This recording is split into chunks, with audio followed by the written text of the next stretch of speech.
markets for what would be the top performing stocks on NGX.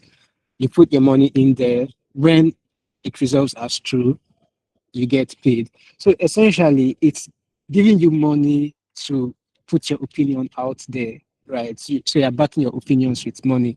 The same way they'll give you a survey and you fill it and say, oh, this is what you believe. Now you now have the chance to back that with money. And the good thing about prediction market is, I mean, people look at the profitable side of it, right? Like, the part where you put money and you make money. But beyond that, prediction markets have a lot of data value, right? So what we call information markets. That is, when you look at the data on the prediction market, it tells you what the public believes, right? So if you have, again, back to the politics market. So you have a market for presidential election. It's some people could be sentimental about it and say, oh, like the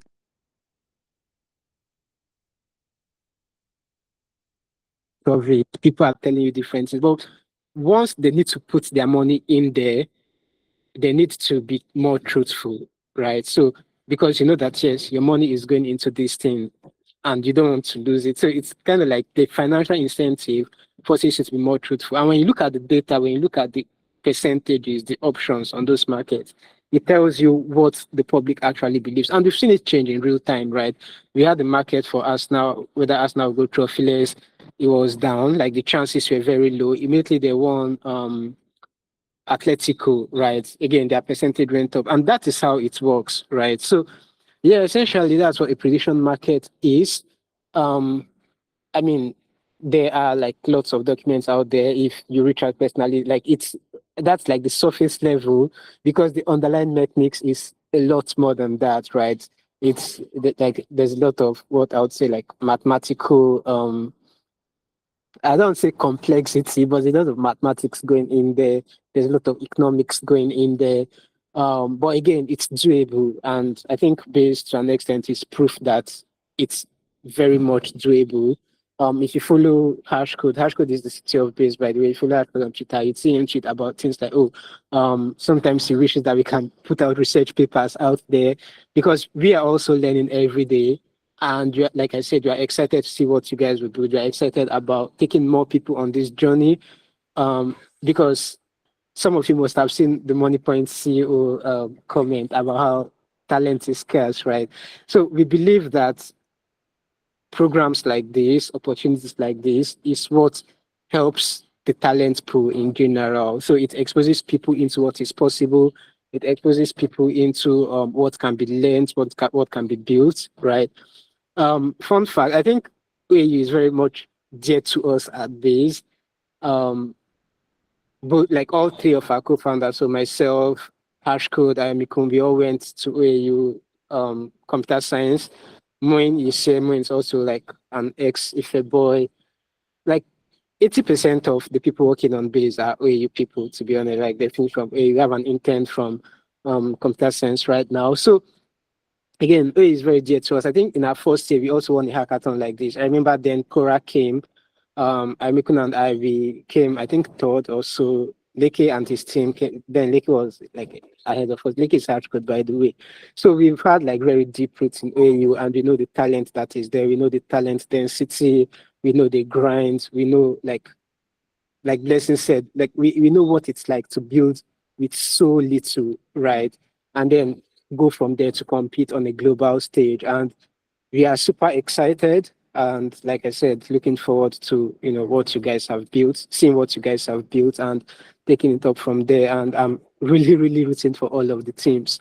So yeah, thanks so much.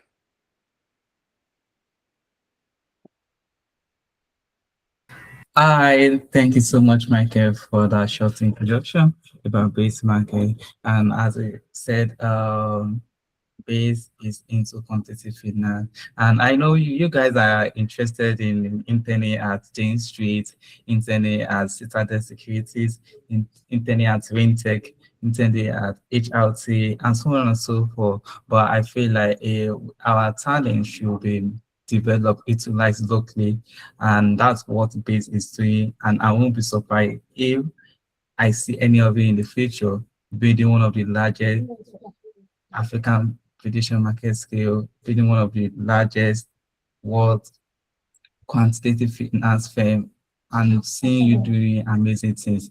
So thank you so much to Michael once again. Now I'll be introducing our judges, our judges who have invested their time, invested their energy, and they are so excited to see what you guys have in stock for them. And I'll be starting with Afolabi Moyoloa.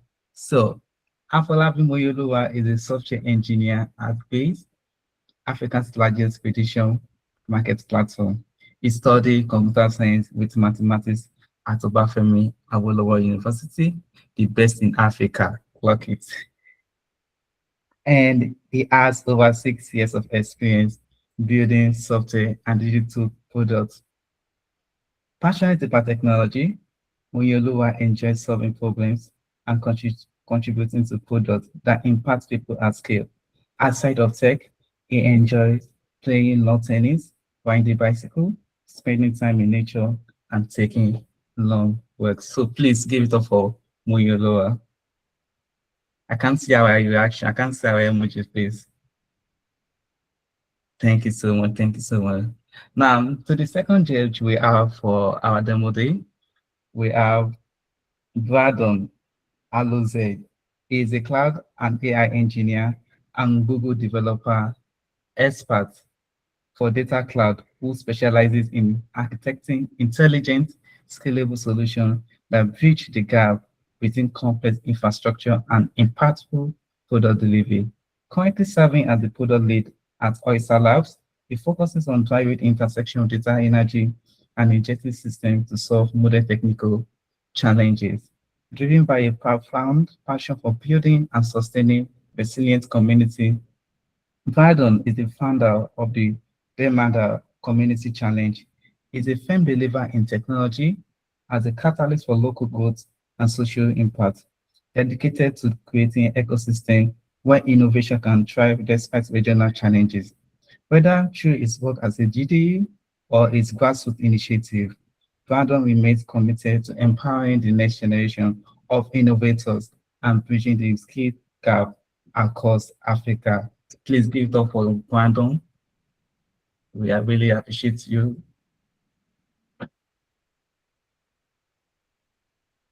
And to our last judge for today, who goes by the name Michael Onkoko.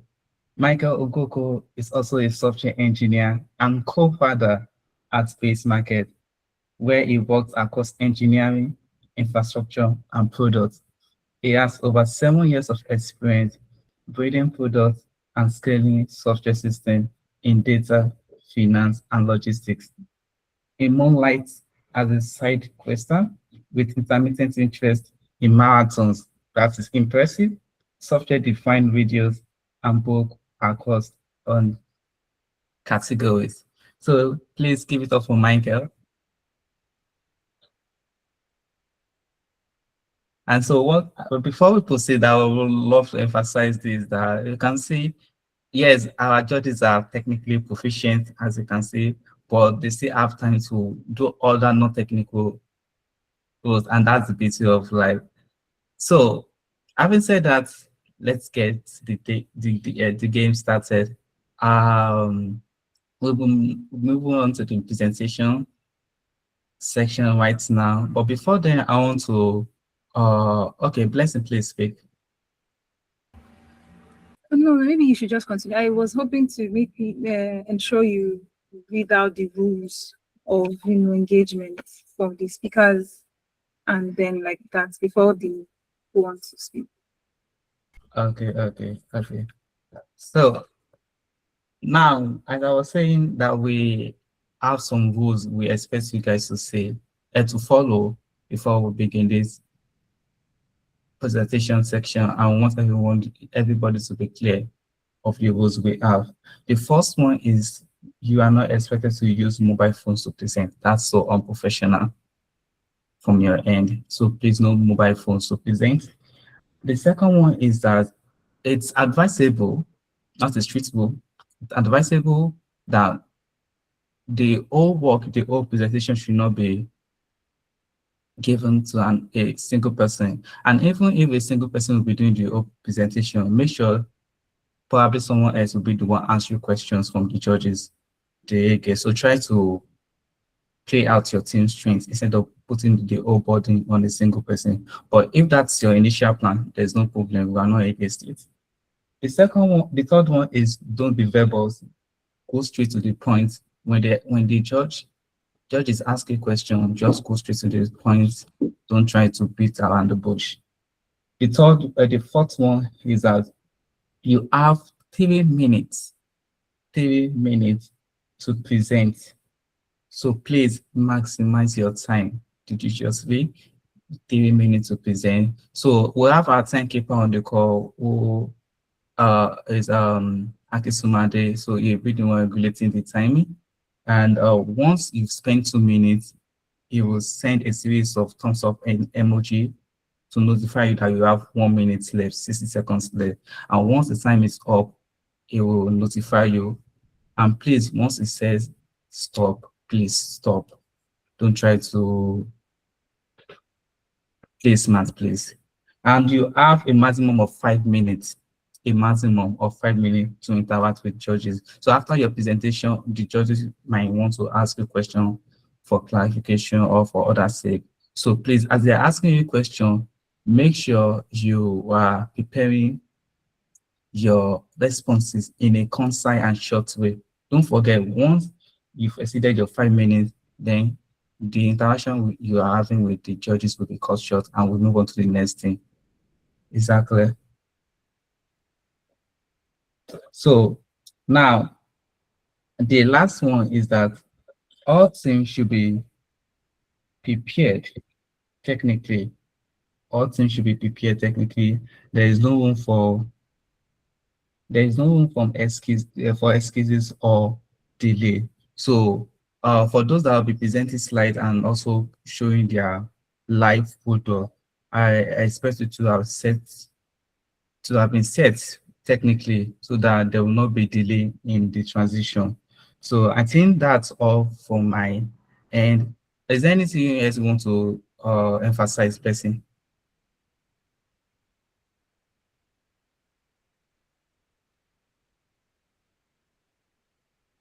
All right, I'll take that as a no. So I think that's all. So let's get the game started. The first thing that I'll be presenting is team stats. Team stats. Anyone from team stats? All right, please. You have the floor. You can share your screen. Thank you.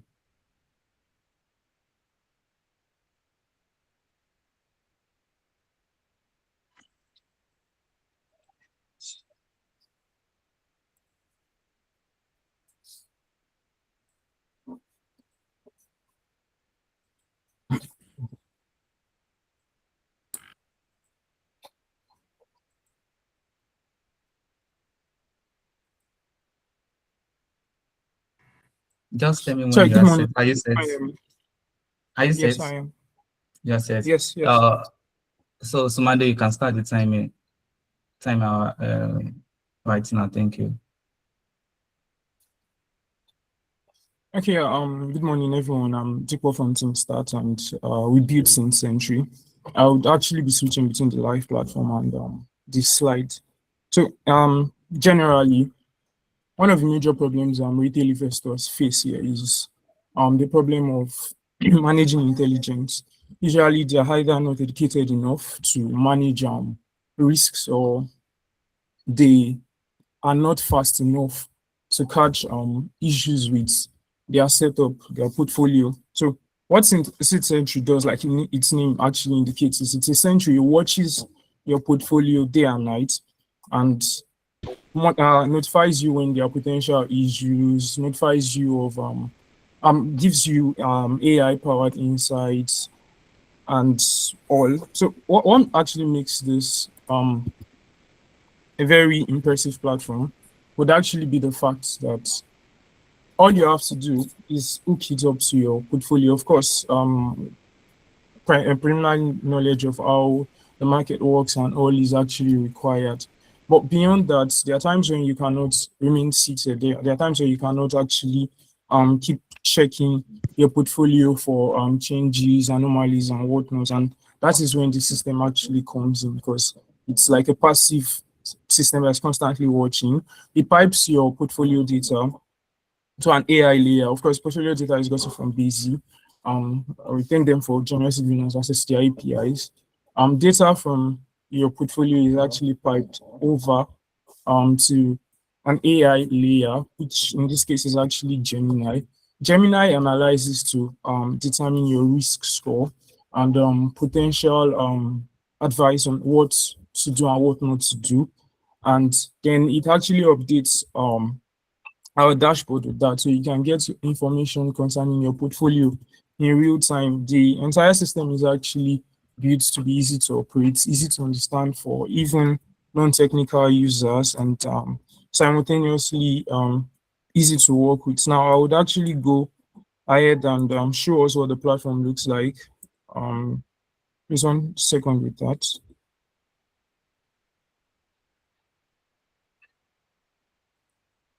Okay.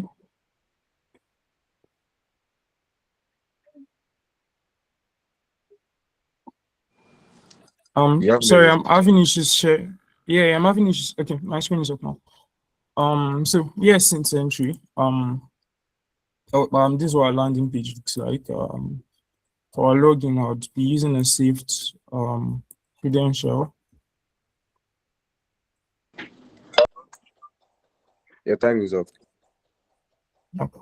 All right. All right, thank you so much, Team Start. I think one of our judges has a question for you. Mike, please go ahead.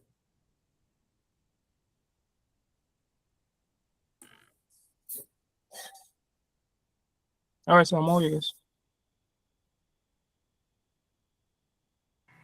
Yeah, Mike, please, you have the floor. Go ahead. Thank you.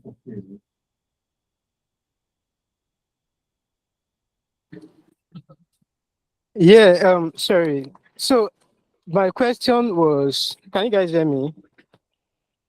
Loud and clear, sir. Oh, okay. Yeah, so since Century, right? I think like well, good job. Too bad. I guess you couldn't like really go over all the demo. Um, but I'm curious, like, what kind of traders would you say would you consider your core audience for this? Um, I mean, I'm talking because there are traders across different categories. Is it something you thought about? Like, you have traders for, let's say, they are focused on sports, right? So if you think about sports books, there are people that are just trading, like sports games, for example, right? You think about stocks, there are people Yes. that are focused on stocks. You think about crypto. So who would you say are your core audience in all of this? Or do you intend to then Okay. cater for all of them? So basically the project was actually built to cater for the average trader, regardless of what fields they actually span over. So regardless of whether you are taking stock holdings, spot holdings, it really doesn't matter. All it's meant to do is analyze market data and evaluate risks, alert you when your holdings have potential issues or when anomalies are detected, among others. So the dashboard would have shown that clearly. Presentation I time see. is up, I guess. Yes. I see. Yeah, but yeah, no worries, no worries. Thanks. Good job once again. Yeah. Thank you. All right, thank you, Start. Is there any other question for Team Start from our judges before we proceed to the next thing?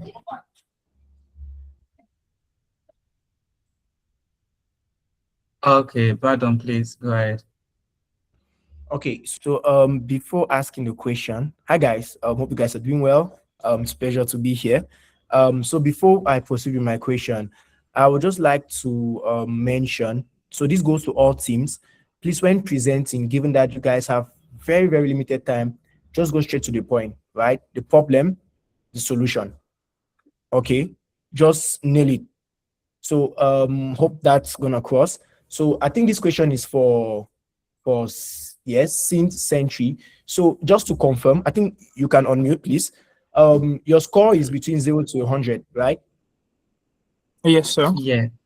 And this score is powered by Gemini. Yes, sir. Okay, now what specific correlation levels between different prediction markets is the AI analyzing to determine total exposure?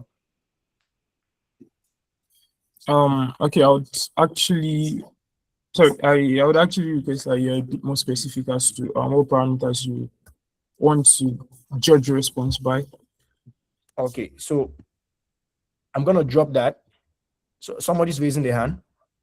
Is that your teammate? So Steve, Morning, sir. Maxima, are you from his team? Yes, yes. Yes, Yes, it's from my I'm on the team. team. So yeah, you Yeah. can talk without waiting your end.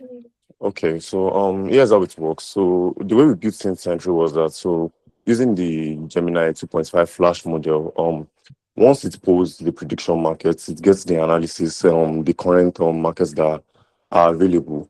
So it Okay. checks depending on the user's portfolio. So it's because of the available time and resources, we weren't able to like go in depth into like dragging the accounts from buyers, because what we wanted to initially, what we wanted to do with Synth Century was that on creating an account with on buyers, you would have your portfolios, right? You would have your funding there, so you'd be Yeah. able to connect that to Synth Century. That's at scale, not now, because now we're trying to push out a functional MVP. So Yeah. what we did in the MVP is that, so for now you are only able to manually add your portfolio. So you have to enter the stock, the currency you have, and then the amount of that currency you have. But the way we're able to make it work with buyers was that once you connect the live key to buyers, so you'll be able to pull out prediction markets from there. So based on your current portfolio and the prediction markets you want to take, it will pull all the current prediction markets, give you the chances. Like now, if they say there's a prediction market that will Tinubu be president in 2026, 2027 rather, or will Arsenal win the Champions League? So that kind of prediction markets now that people have already placed their resources on. So it will check that, it will analyze that, okay, do you, with your current portfolio, how will you spread your current portfolio along different prediction markets, and what are the best possible chances? So at the point where it sees there is a risk of you not winning, it will tell you that, okay, should you back out? Should you back off? This has a 80% chance of falling before the next week. Should you take your resource and like push it into another prediction market? So since it is meant to be a risk detector and like also an informant that will tell you where to move your funds across prediction markets. So I don't know if that answers your question, sir. Okay. So ideally, it uses your portfolio, right, to Yes. help tell you if you should get in or you should get out. Yes. Okay. Thank you. All right, thank you. Is there another question from any of our judges? All right, so in the absence of no question, we'll be moving on to the next thing. But before then, please, whenever a team is presenting, let's stop ourselves from interacting with emojis. Of course, every solution is started, we know that, but please, in order not to create a form of distraction to the judges and to the rest of the audience, so please let's desist from reacting with emojis whenever a team is presenting. So the only emoji that I want to be seeing is from Sumande, our timekeeper, which will always come up 1 minute to the end of your time. So thank you so much. Now, the next thing that I'll be presenting is Edge IQ. IE, can you signify, please? Edge IQ.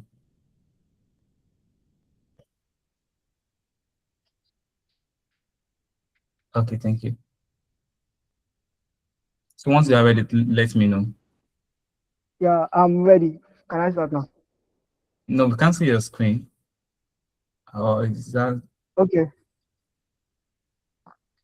Are you ready now? Yeah, I'm ready. Somebody please start the timer. Okay. Good morning, ladies and gentlemen. My name is Daud Oluwatobiloba, quant lead from Team Edge IQ. The problem of emotional latency is actually the main driver of high losses of users of prediction markets. At Team Edge IQ, what we do is we combine quantitative finance, machine learning, and real-time market data from both Bayse and Bupoli markets to produce high and accurate signals that give users of both platform edge when picking up a signal. So let's dive in. I'm using only my platform for the sake of this presentation.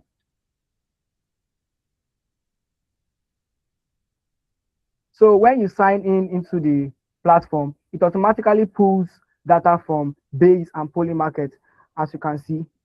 Then the user chooses a signal that he wants. So let's pick a signal. Will China invade Taiwan by the end of 2026? Once you choose it, then you deep dive. Now, this is our 4 agentic pipeline. Well, first of all, we have the market scanner. Then we have the market scanner pulls data from Bayse and Polymarket. Then the quant analyzer uses mathematical models to get both the EV and the Kelly criterion calculation. Then we have our AI probability, which is majorly powered by Gemini AI to get news that will fuel the user's decision. Then we have our signal generator. Our signal generator is the one that will actually give us the signal. So as you can see, it has provided a signal for us. Will China invade Taiwan by the end of 2026? The market says it has a 7.4%. Why the AI estimates it to be 18? It gives us an edge. We simulate trade on our platform because of security reasons. So to simulate a trade, you have to choose between our different type of risk tolerance. You have the aggressive, balance, and the conservative. Then you simulate a trade. Once you simulate a trade, you go to the portfolio dashboard. Our portfolio dashboard updates real time. And we also added a manual resolver because of the time taken for resolve data from Bayse and Polymarket to get to us. So once the event is done, you can just click yes or no if it's a win. And once you click yes, our portfolio updates in real time. Or you click no, it updates in real time. Then we have our backtest option, which allows you to backtest a previous amount of resolved data with different strategy, momentum edge, high confidence, different ones. And we have our calibration. Our calibration shows how accurate our AI is. Due to the course of this presentation, we used our manual resolver to get how accurate our AI is when we were building, and it gave us a 66% prediction rate. So all these and more features are what we are adding into our project. Thanks for diving deep with us. Your time is up. Thank you. Thank you, since HIQ. Over to our judges. Please go ahead, Michael. Yeah. Thanks. I didn't catch the name of the last thing that presented. What's the name again? Team Edge IQ. We are Team Edge IQ. Oh, Edge IQ. Okay. Yeah. Thanks so much for your presentation. I mean, I do have a couple of questions, but I think I'll try to compress them. So you did mention like you had this backtesting feature, but then somehow when you were testing, your AI, you decided for manual resolution. So I'm curious, like, did you try to then backtest your own platform with, historical data, let's say from Bayes or from Polymarket, or events that would have resolved, Yes. for example? Our backtesting feature actually.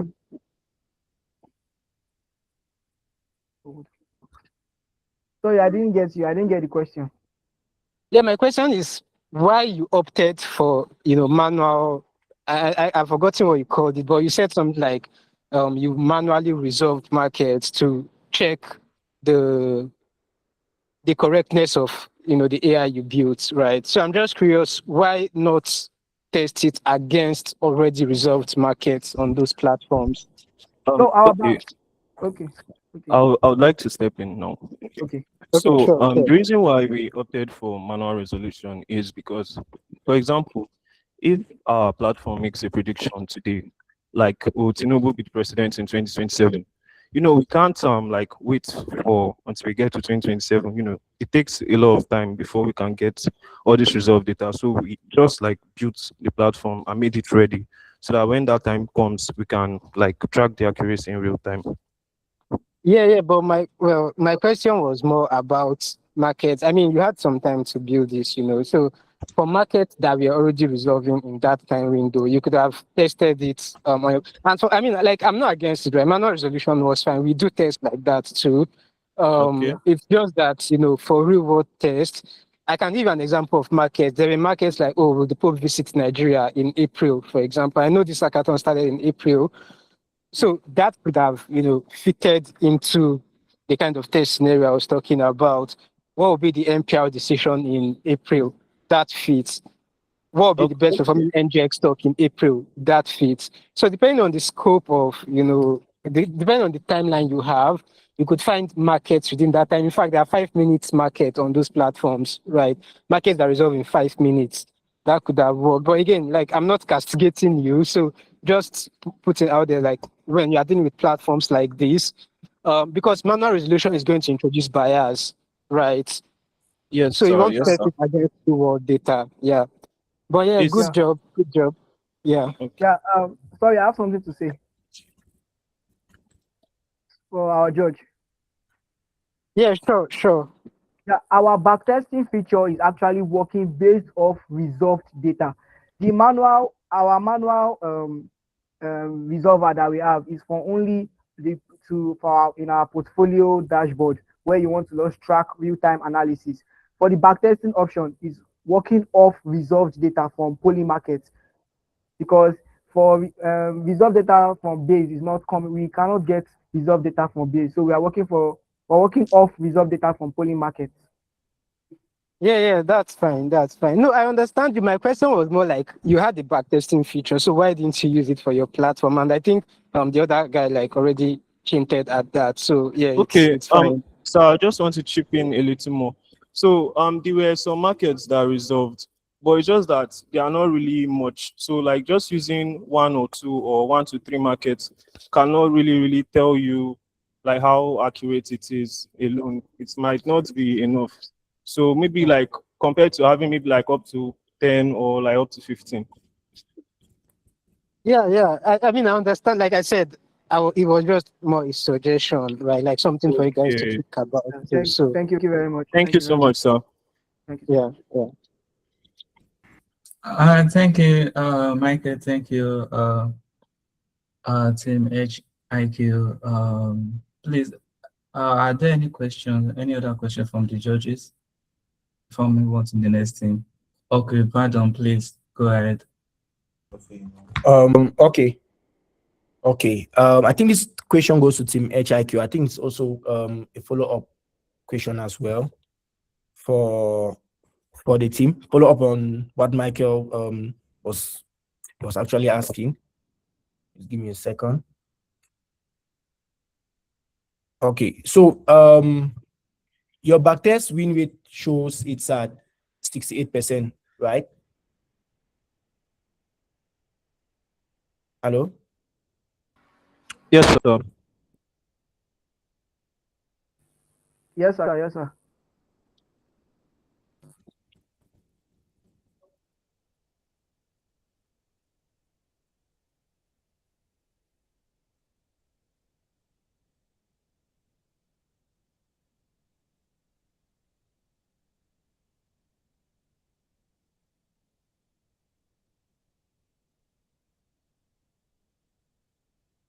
Okay, sorry guys, my network. Okay, yeah. So your backtest shows is 68% win rate. I just want to confirm that based on your presentation, right? So is this based on historical live news data or just price momentum?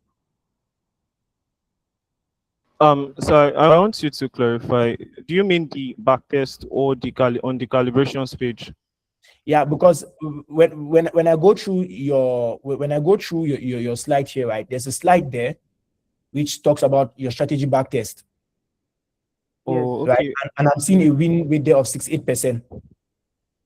Okay. So, sir, I'd just like to mention that some things have been slightly tweaked and updated. So the most updated versions are on the platform itself.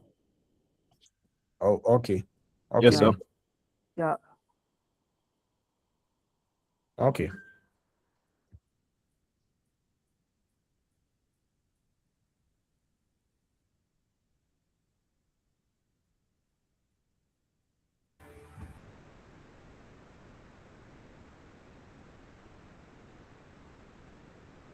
Limitless, are you there? Yeah, I think we Yeah, can yeah, proceed. yeah. Okay. Thank you. Over to Team Nexus. Team Nexus, can you please signify? Okay, please go ahead and share your screen.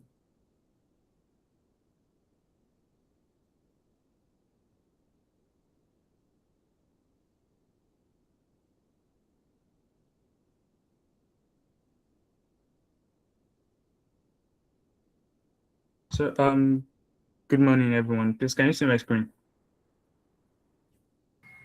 Yes, we can. Are you ready? Yes. So, good Okay, morning, please, everyone. somebody start the timer. Good morning, everyone. This is Team Nexus. We built Prism. So, Prism is a signal intelligence layer for prediction markets that turns raw market motion into tradable, readable conviction, probability, and flow. So we basically take in what you see from prediction markets, filter the noise, and you can use the signal we get, the information we get from Prism to trade on the prediction markets. So we utilize both Bayes and Poly markets. So those are two prediction markets that we fetched our data from. So moving on. So prediction markets are fast and readable signal is still scarce. So most traders still want to see prices before they see structure. So with Prism, we actually like take the data and put them in a more presentable format for even beginner traders, even in the prediction market, even as prediction markets is a fairly new ecosystem, even up in African ecosystem. So the market already proved demand. We can see the data from in the prediction markets. So moving on, before we move on to our live demo. So what's Prism has beyond odds and volume? So we create conviction scores. Conviction score comprises multiple microstructure signals into a scan-friendly it read.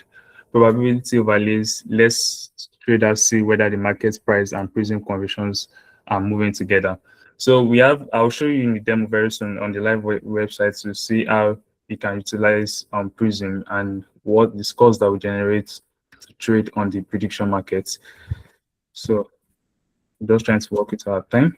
So the Prism, the signal layer for prediction market, which is Prism. So we help traders see whether a move is real, early, and backed by flow. So now I'll try to go on the live website now. So I'm trying to work with that time. So I'll wait to demo. So please give me a minute.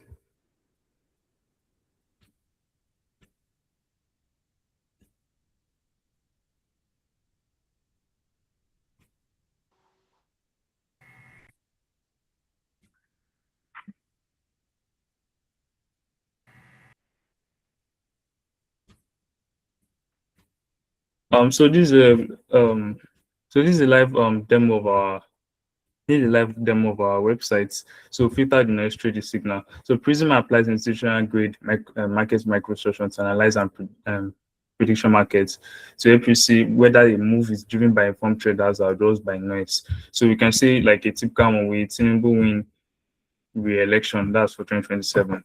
So we can just go through all this, but let's go to the main. Your time is up. Thank you. Thank you, Okay. Team Nexus. Any question from our judges?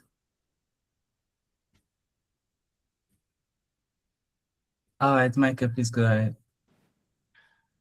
I feel like, but anyway, for my question, I reckon that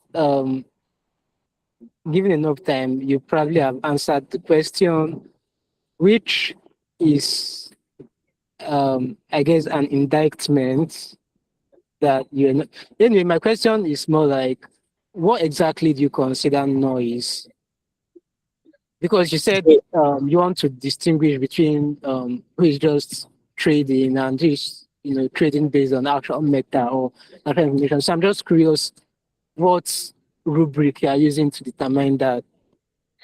So with Prism, basically we look at 5 different factors to generate our scores. So we look at the move, liquidity, volume, order flow, and persistence to generate our scores. Because someone like should I say probably an influencer could probably just post about something, and people naturally might want to follow his own belief and then probably put the trade. We will have like something called sorry.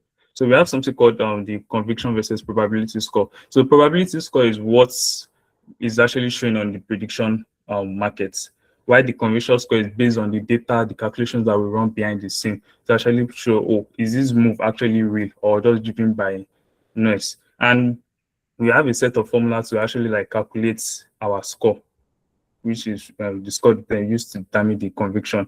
So we actually don't rely entirely on the probability that people are buying this consecutively. We are actually like trying to calculate, is this that meant to be. I see. Yeah, yes, I see. I mean, I do have some feedback for you specifically.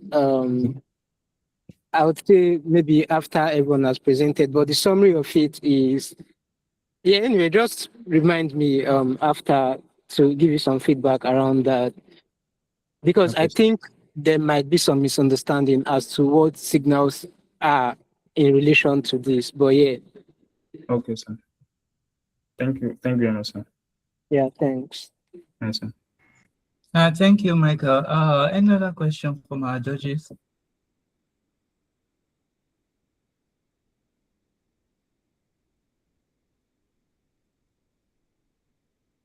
Okay, I'll take that as a no. Okay. Thank you, Team Nexus, for presenting. You can stop sharing your screen now. Okay. Michael, do you have anything to say? I can see you raising your hands. Oh, sorry, that was when I raised the hand to ask the question. All right, perfectly understood. Team Quantnance, are you ready? Please signify if you are on the call. Yes, we are ready. Good morning. Yeah. So are you ready to present now? Yes, we are ready. Somebody please start the timer. Good morning, judges and fellow participants. We are Team Quantnance. We made an AI-powered investment intelligence platform, helping everyday investors make smarter financial decisions in seconds. So the problem, real investors lack access to institutional grade research tools. They face overwhelming financial news, fragmented data, and very little context tailored to African markets, especially Nigeria, NGX, and Naira volatility. So Quantnance solve this with one simple experience. User ask a natural investment question, and our AI instantly generates a complete investor grade brief with metric, sentiment, risk, and recommendation. So how Quantnance work?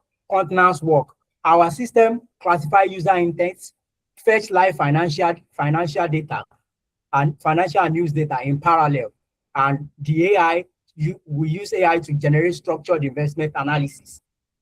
So user can analyze stocks, compare multiple assets, track sentiment, and prediction odds, and continue research using our AI chart interface. So Quantnance serves beginners needing guidance, active traders requiring deeper comparison, and African investors seeking local intelligence, local market intelligence. So this is not a mock-up. This is a fully deployed website. It's available on quantnance.com. So I will navigate to our website where we can so that I can do our demo. So this is how the website looks like. Let me stop sharing and come back.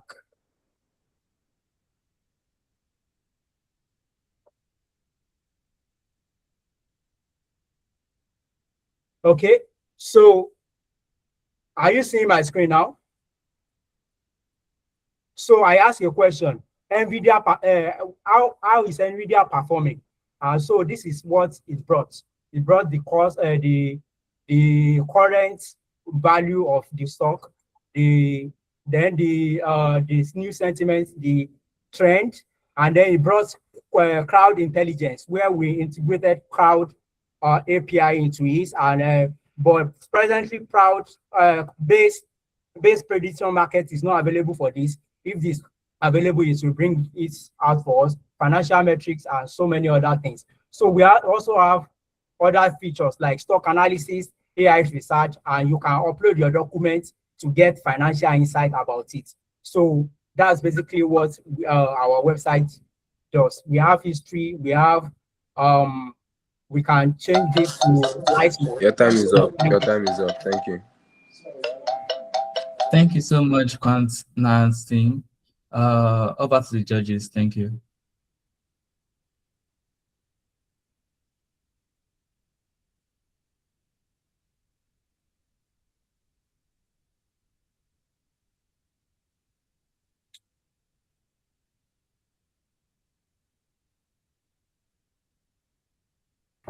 Yes, Michael, please go ahead. Yeah, okay. You are taking questions now, right? Yes. Oh, okay. Yeah, and again, I have like just a few questions. And Team Quantnance, I think it's very impressive that you guys got a full website up in the time. I don't know if it's a product you've been building before, but if you actually did it within the hackathon timeline, then I think that's very impressive. So props to you guys with all of the UI, the charts. I think yeah, that's good. I mean, even with AI and everything, being able to put that off is still impressive. Although some thought I have, for example, is you search for NVIDIA and then your crowds. I can't remember what you called it, but the part where you put market from base, it was just showing would there be a technical glitch in the presidential election. I think for something like that, it's like it doesn't tally, right? If there is no market for the context that the user is in or whatever the person is doing, I think it's better to just show nothing than to then show like a totally, completely unrelated market. That's one. And then two, I'm curious about data for those localized markets, right? Think of like, for example, would there be a glitch in the election market that showed up? I believe that there should be enough data for your AI to pull from and give user enough information to make informed trades on that kind of market. Data around who is INEC contracting for the elections, right? What technology are they deploying? Are they reusing what they used in 2023? All of these are public information that I think the AI can leverage. Unless, of course, it might mean that you have to like put some more work into the training, but I think it's possible, but I don't see that. So that's just something to keep in mind. But regarding specific questions, I don't have any. So yeah, just those 2 pointers for me. Oh, okay. Can I react to that? Yeah, sure. Okay. Thank you very much for the comments, for the kind words. So yes, first of all, about the politics market, all those was we are specifically focused on investors, stock investments, crypto investments, not on politics or anything, or anything like that. So it's just for investments, for investors who are into stock or who are into crypto. So that's basically what we are focused on. And about the base market is well noted. It's well noted. But we wanted to show something that they can go into the base so that they can see how base is working. So it's just like, so if not showing anything, we not make them interact well with base. That's actually why we use we display something from base. I see. All right. Yeah, thanks, Hafiz. All right. Is there another question from our judges? No, I think I'm good from my end. Thank you. All right. Thank you, brother. Moye, is there any question from your end? No question from me. Thank you so much. So we'll be moving on to the next team, which is Team Helios. Are you on the call, Team Helios?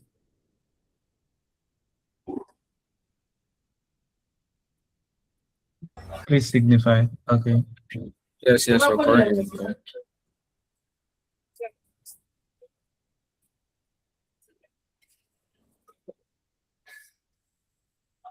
Hello, can you hear me? Perfectly. Are you ready to present now? Yes, I'm ready to present. Ready? Yes. Okay, my name is Fanuiki Folua Joshua. I'm Can you hear me? team lead of Okay. Team Helios. I'm the team Okay, lead of. somebody start the timer. My name is Fanuiki Folua Joshua. I'm the team lead of Helios. Our product today is Fortuna, which is a foreign exchange decision intelligence engine. So the main problem we realized right now is that importers face a lot of problems when it comes to handling transactions between naira and dollar, due to the high volatility and recent regime changes and so many structural problems. And they have no unified system to what's good for them to be able to visually see what's going on and make very informed decisions. So that's what we're trying to solve here. So the impact that those businesses have is that they lose a lot of money, like 10 to 15% of money of possible profits that they could have gained due to the fact that poor timing or cash flow mismanagement or simply missed opportunities that they could have sensed few weeks or days prior. And now what's called the existing voice code solutions fail mainly because they are usually reserved for people with enough money or big corporations and um and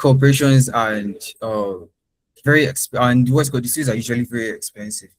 So I'm going to move to our site to give a preview of what we're doing. Sorry. Yes. So this is our site. The service we log in. Here it is. So what our site does, right, is we created an AI model that uses market sentiment from polling markets, Bayse, the current official exchange rates, macroeconomic data, and news sentiment to determine whether the currency will increase or decrease, and then we display our confidence here. We give you the action whether you should wait or buy the USD, and then you have the visual representation whether the percentage or whether the naira will devalue or increase. And so we have breakdowns, we have explanatory cards of each what's for important sections, and then handle tools like currency converters, and then other information like news. The inputs are usually broken down here in which they can easily gain access to and view to make better informed decisions, right? And then here we have what's called parallel market spread. And so basically, more importantly, Your time is up. Your time is up. okay, do you have any questions? All right. Thank you, Team Helios. Over to the judges. Thank you.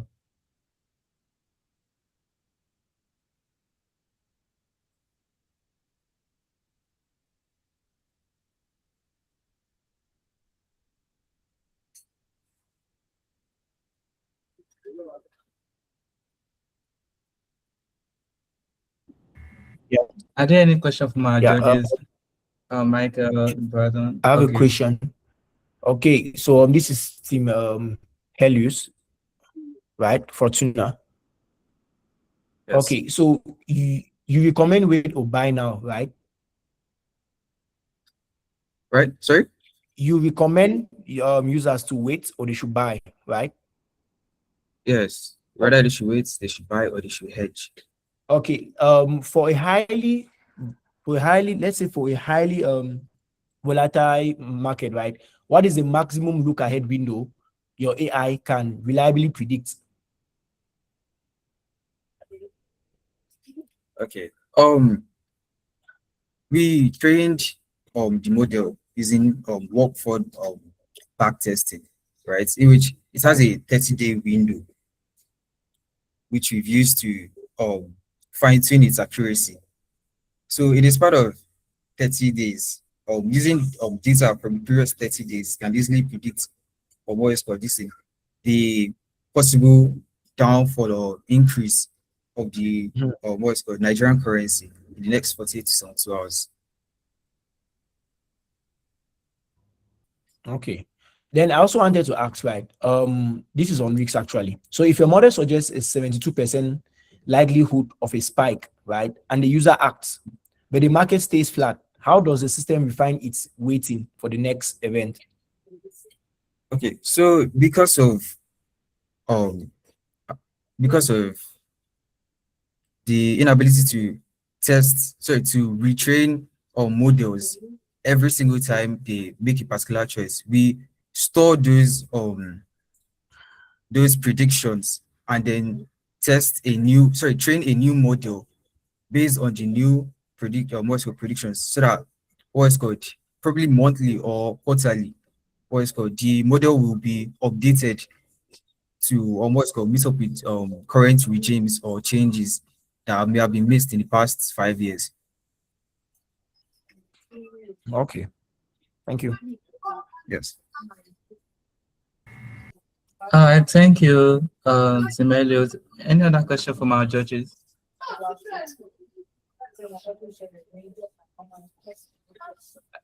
Joshua, please can you mute yourself? Thank you. I'm sorry. So, Simelio can stop presenting. Thank you. Over to Team Oracle. Are you on the call, please? Team Oracle, are you on the call? Can you please signify? Team Oracle. Okay. Moving on to the next team. Team Gemstone, are you on the call?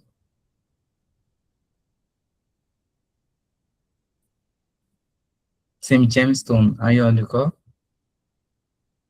All right. Moving on to the next team. Team Zelta, are you on the call?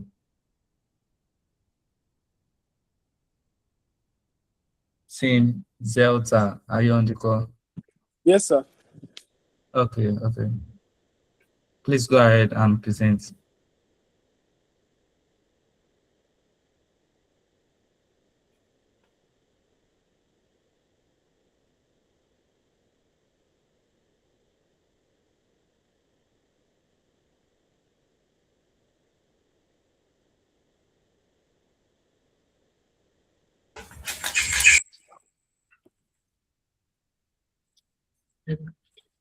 Are you ready now?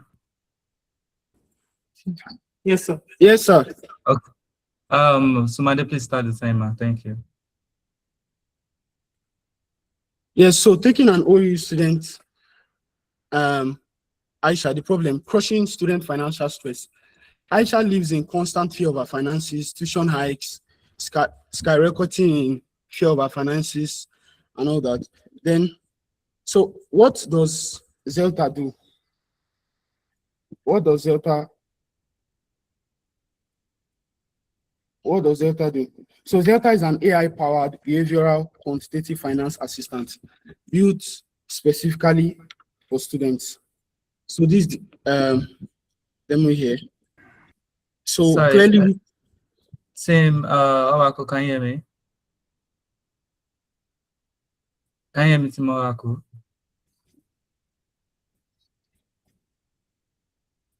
Team Oracle, can you hear me?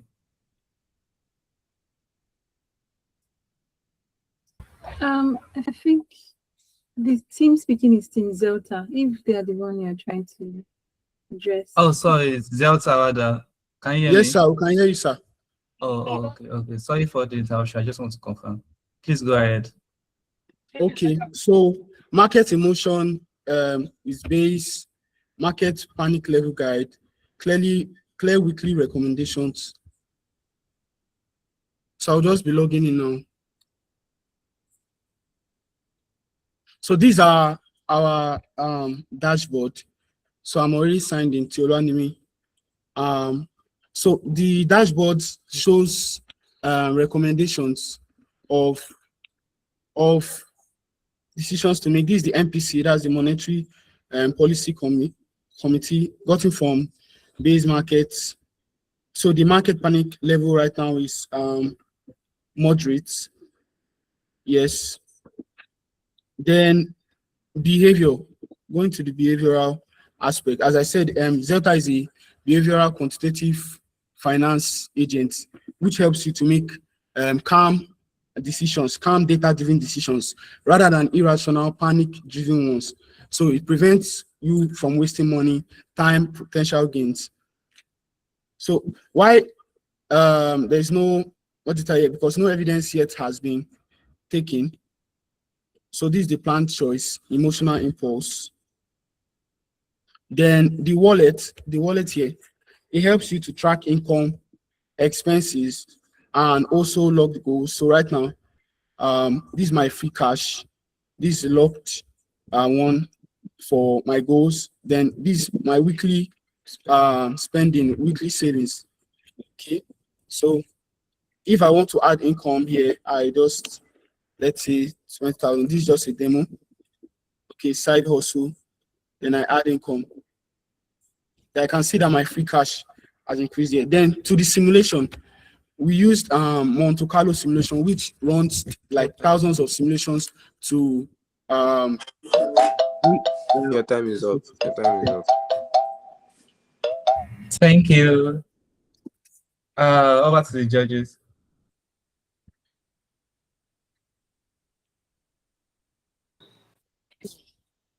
Yeah, Team Delta, right? Again, for some of the things, I'll probably give like I'll share my thoughts at the end. But I think some I'm also just giving it right away. So again, I don't have a question, but I think your solution is interesting, right? I mean, very simple UI, very focused audience, which are students. But something to think about again is, and like I said, just something to think about. I'm not asking you to like, brainstorm all the solutions on the call, but you think about a student, right, that is trying to make an investment, and you say you want to save them from financial stress and help with their tuition and all that. It means you are overselling the problem, right?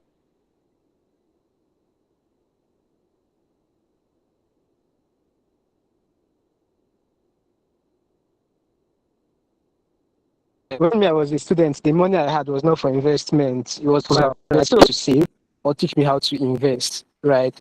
And the investment you're teaching me is not investment that will bring me 100x. It's not sport. It's not Betsy. I'll be sporty.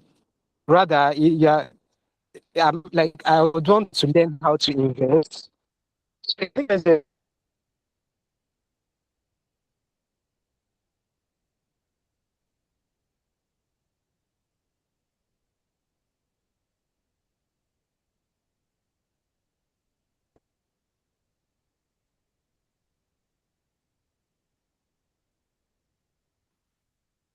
hello. I think my internet dropped off at some point. Can you still hear me? Yes, sir. I don't know. Where did it got cut off? I was trying to say something. I think the part is money for survivor. I think Okay, yeah. So like, what I care about is like the money I have is for survival, right? So I would want to learn how to invest only because of only for the purpose of financial education, right? So that when I have bigger money, I know what to do with it.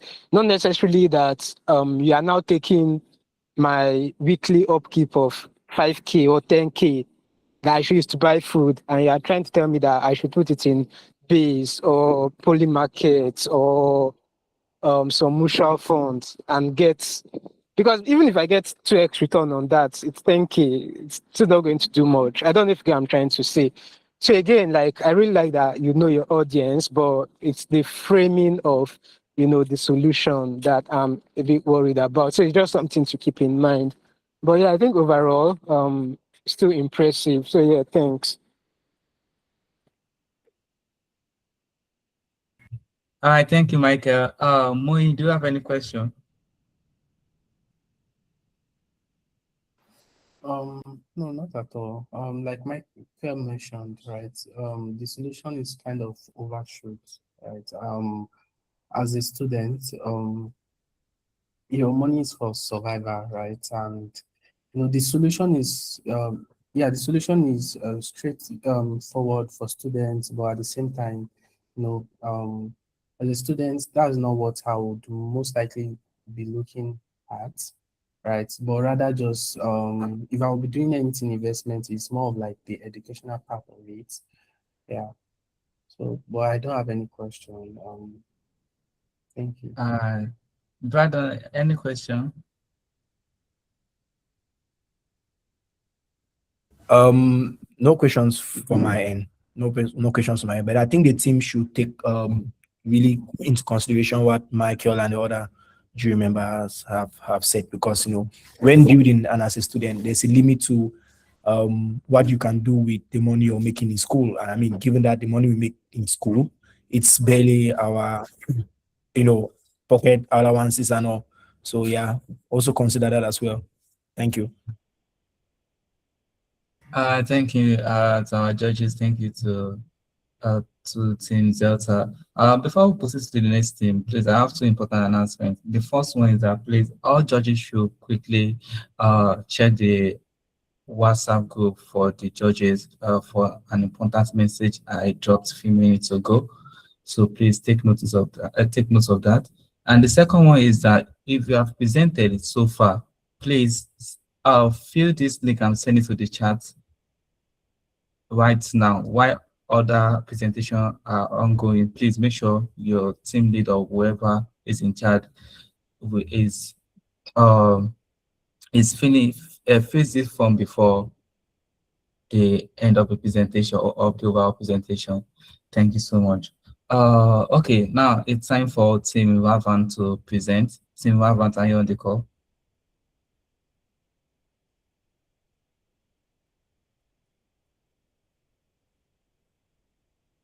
Team Ravant, are you on the call?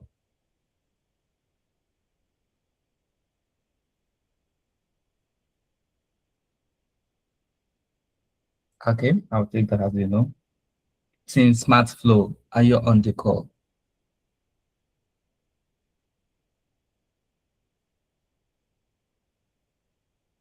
Team Smart Flow, are you on the call?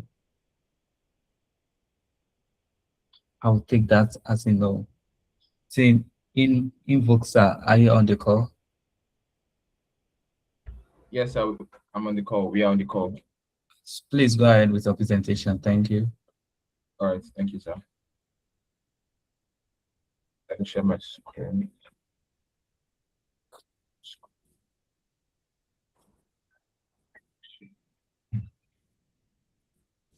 Please, I'm just. All right. Please, can I see my screen?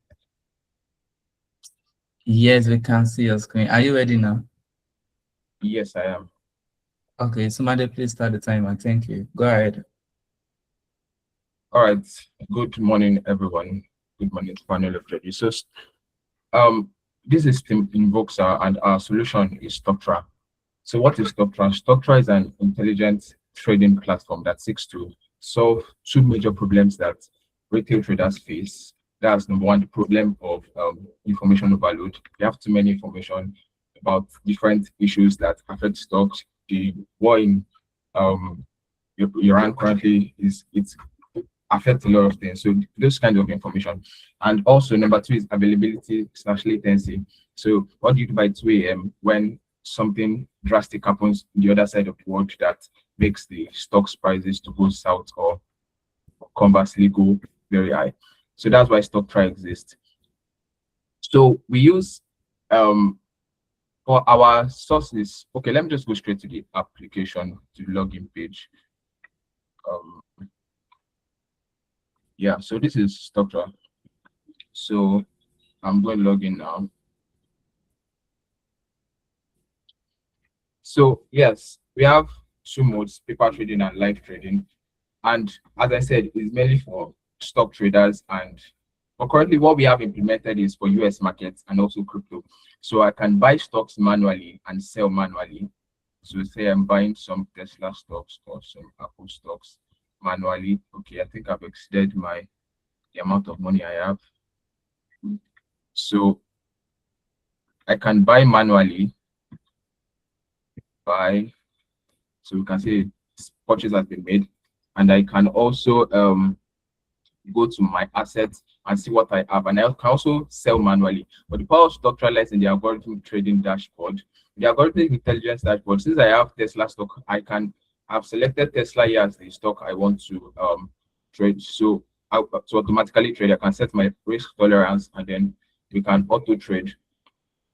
So I've clicked on auto trade, so we can see the auto trade works on two things. It works on number one, the sentiment engine, which takes in news from various sources, and number two, Bayse markets. It checks for data also from Bayse markets, and it begins to log the data from those two, both from the news and from Bayse markets. And we also have a signal fusion module that synthesizes both of them and that fuses both the news data that we have and the Bayse market signals that we have, and then that comes up with the conviction rate. So we say we have a 56.2 conviction to trade Tesla. So we are currently holding. Your time Thank is up. you Thank you very much. Thank you so much. Over to our judges. Moin, do you have questions? Not really. I'm just trying to understand the status part of it where I was seeing blocked. Okay. All right. So yeah, the status is saying currently blocked is just trying to say old, so it's preventing a trade from happening currently. It's not making a trade. So when the situations are right, it's going to automatically trigger a trade, and that's because we've set up auto trade. We can also choose to just do manual trade, but the power structure lies in the auto trade.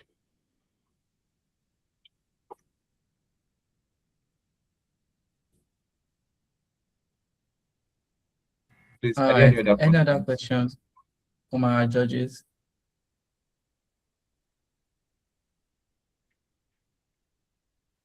No, for me actually. Okay. All right, I'll take that as a no overall. So thank you for your presentation. Over to the next team RJ. It sounds like a Yoruba word, but I hope I get intonation right. RJ. Team RJ. Okay, RJ. I thought that's much. Please go with the presentation.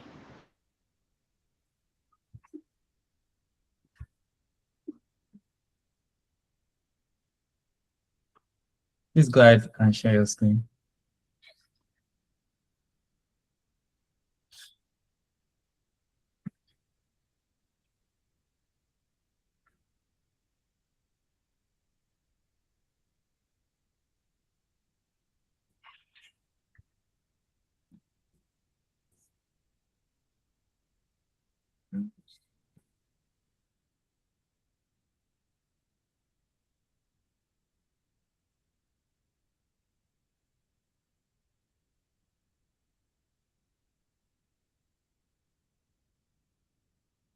Are you ready?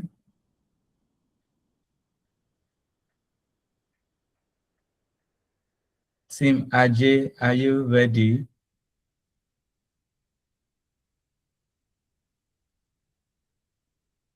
Can anyone hear me apart from Team RJ? Yes, we can hear you. Just a moment, please.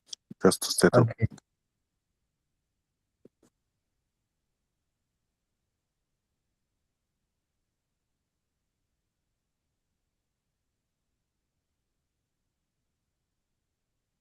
All right. I don't think Team Ajay is ready yet, so please let's move on to. We'll come back to them. Let's move on to Team Biters. Team Biters, are you on the call?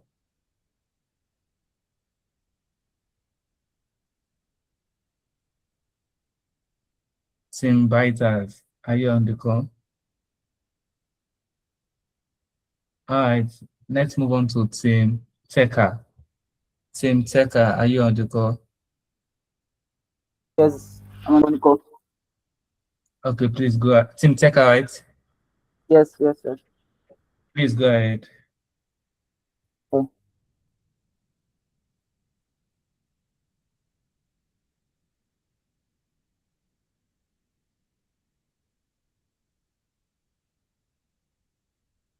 Can you guys see my screen?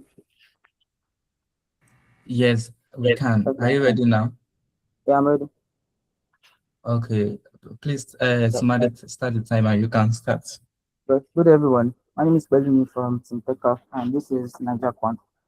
So basically most users of prediction market, like people that place predictions on prediction markets, they tend to do this based on their gut feeling or just guessing and probably using emotion, no data, no analysis, just pure guesswork. But and the result of this is that they end up losing their money, and they end up losing a lot of money because they are trading blind. So what is now the solution? We developed Niger Quant, an AI powered trading bot that combines three intelligent signal sources. We have the quant engine, then the macro sentiment, and the crowd mispricing detection. So how does this work? The count engine like analyzed previous history of the markets we are dealing with. Currently, we are working with only the crypto stock markets. So it's analyzed the previous market of what we are dealing with, then or assign a particular score to it. Then the sentiment part, we pull news about the market from different news sources. Then we use the Gemini AI to analyze it, then allocate a particular mood score to it. Then the pricing detection. So this is put from the Bayse market itself. Look at what people are actually predicting, like what people are actually like saying, what people are like the volume of prediction that people are making. Okay, maybe this thing is going to go up, this is going to go down. So it puts all the three signals together, then it gives us this confidence score, the aggregate. So the quant engine is allocated a 40% weight, then the sentiment is allocated 30, then the pricing 30%. So it combines all this to give us a confidence score between 0 and 100. Now, this is the page. Yeah. So this is the dashboard. This is the dashboard. So currently what is displaying now is that the market I've selected already is giving the confidence score of 62%, which is as a result of combining all these three signals: the quant signal, the Niger sentiment, which is the sentiment signal, then the mispricing from the Bayse market.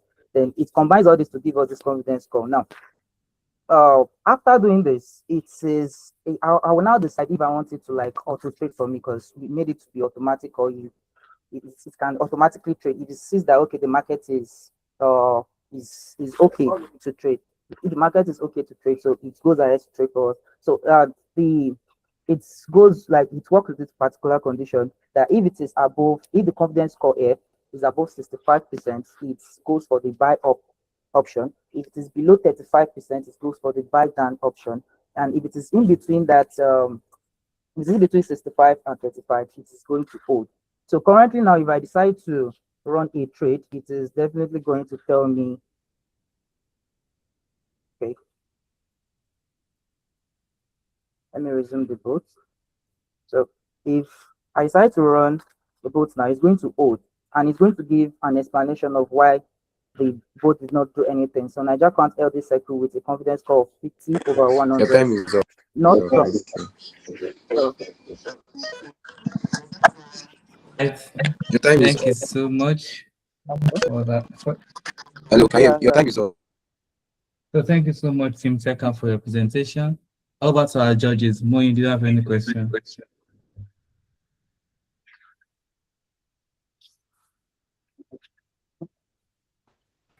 Not at all. I don't have a question. Okay. Abadan, do you have any questions? Not actually. Not actually. I'm good on mine. Michael, do you have any question? No. But like, are the team going to share their slides? Because frankly, I feel like I didn't get the gist of what Niger Quant was trying to do. That's think taker. So maybe if I look at the slides, I'll be able to figure it out. Like, since they are not able to share as much in the time that we are given. So yeah. Yeah. Okay. So all the assets has been every necessary asset has been given to every judge. I think Blessing have informed you they drive to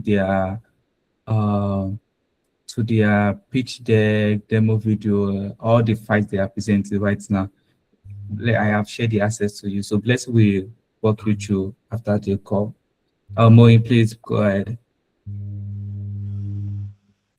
Thank you. Yeah, I can see I can see the files that were shared, right? But for some of it, they were not properly named to be able to identify which thing, right? Not all. So if that can be adjusted, yeah.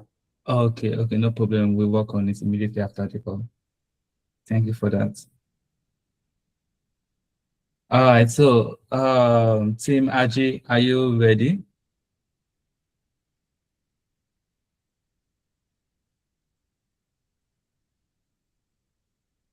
Team Aji, are you ready? Yeah, I'm ready. Please go ahead and present your screen. Share your screen rather.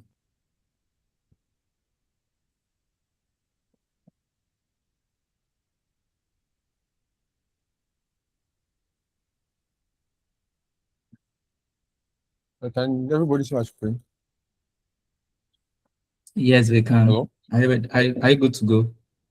Yeah, I'm good to go. I'm sorry about the Okay. other issue before. I was having issues with my microphone. Don't worry. No pressure. Somebody please start the timer. You can start now. Thank you. Okay. My name is Asaba Shalom, and I am the team lead for Team Age. Huge platforms have had the upper hand for decades. Bloomberg terminals, AI models, real-time signals. African retail investors have none of that.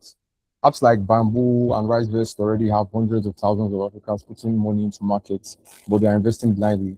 That's why we built Tupac to change that. We wanted to put a sheet of armor around everyone. What you're seeing now is a terminal. This is a live prediction market intelligence terminal. This card is a real world event, but we don't just show odds. We run them through our weighted scoring model, grounded in live CBN data, Nigerian FX rates, and oil prices. The color tells you direction. The numbers give you conviction. Headlines tell you why, and it's very easy. You can be able to scan signals in just a few seconds. Let me show you the AI intelligence here. I'm going to search for a market, research for Naira.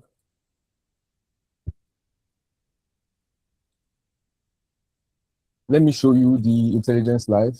These are raw cards from Bayse, unanalyzed. But when I click the One AI Intelligence button, it's going to give us a fully analyzed market card. Yes. So the live macro data here is fetched. The news is scored by USD NGN relevance. Gemini processes it with full Nigerian macro context. The signal is returned. The gap between this gap that you're seeing here, the gap between the AI fair value and the market sentiment, and the AI sentiment here and the market price, that's the opportunity. That's the alpha. If I click the execute trade, and you can execute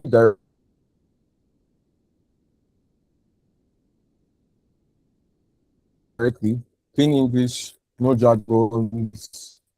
Just pick your outcome, your amount, see exactly what you want to get to the right. And if the market is too illiquid, we'll block the trade and tell you why. The AI found the opportunity, but the system protects you from bad execution. That's the responsible intelligence. full context of what the site is about.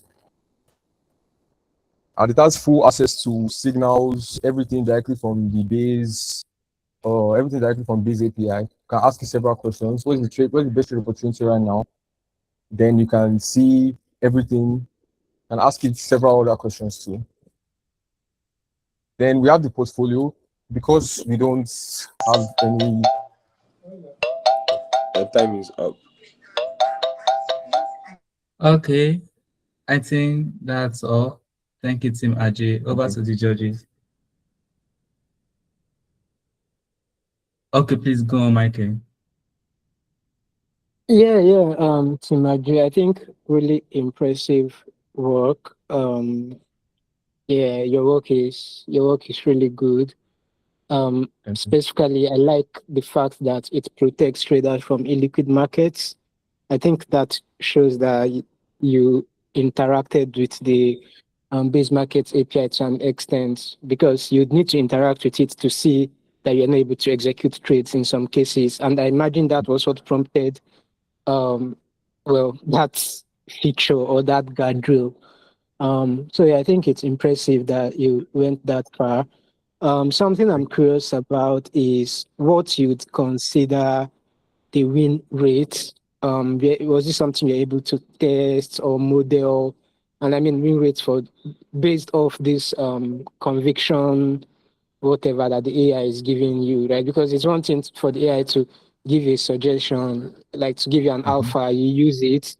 How is that alpha, transforming into profit? Yeah, is that something you're able to model? Yeah, are you asking like why, sorry, in other sense, why you should trust the AI?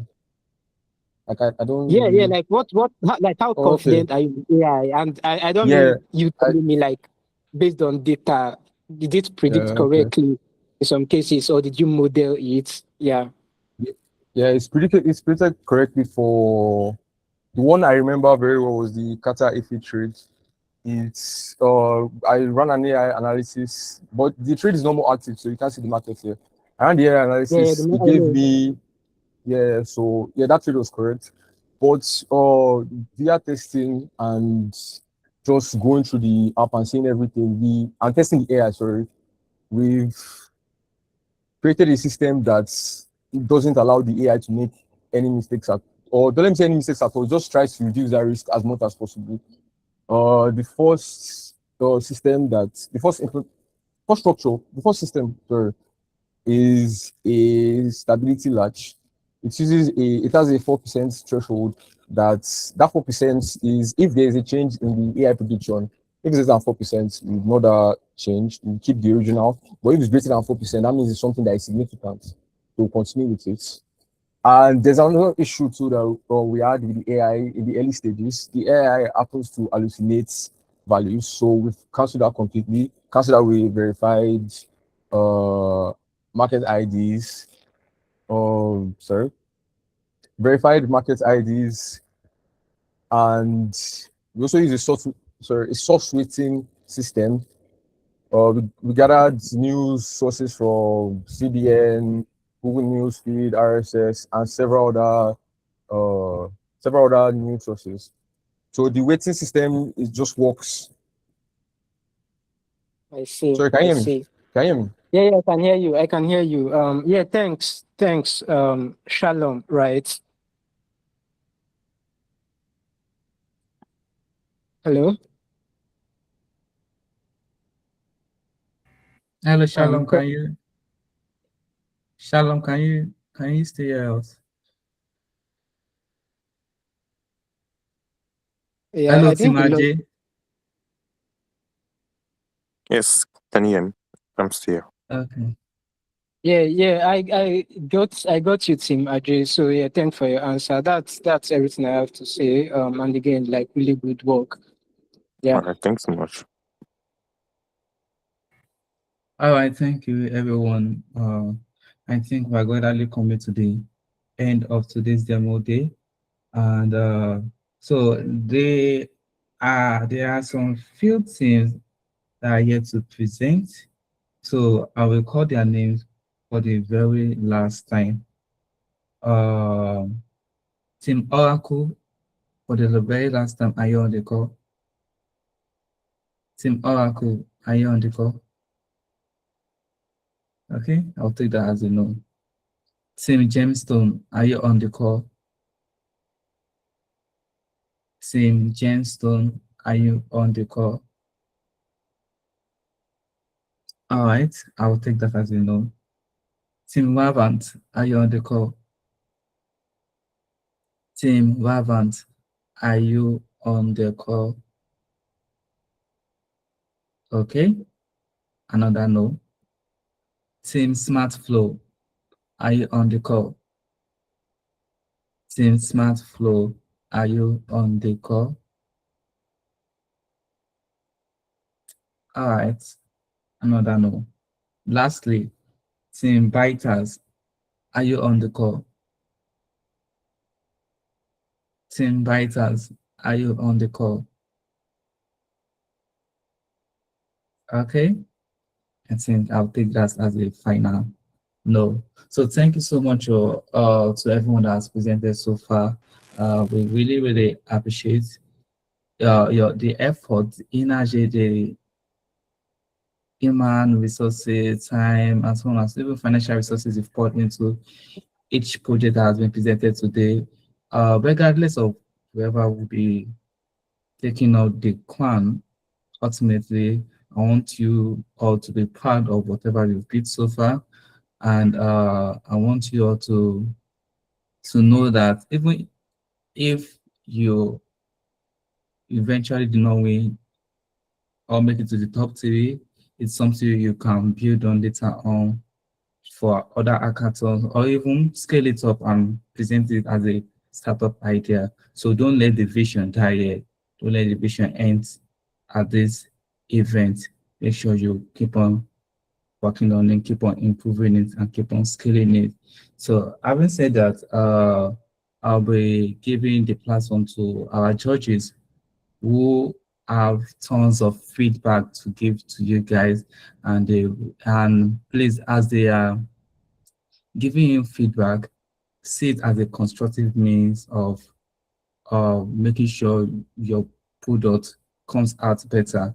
So don't see it as a negative remark. Don't be bitter about it. And when they are giving you feedback and they are saying something, please try not to interrupt them until they are done. So I think that's all for my end for now. Over to our judges. Please, any feedback for the teams?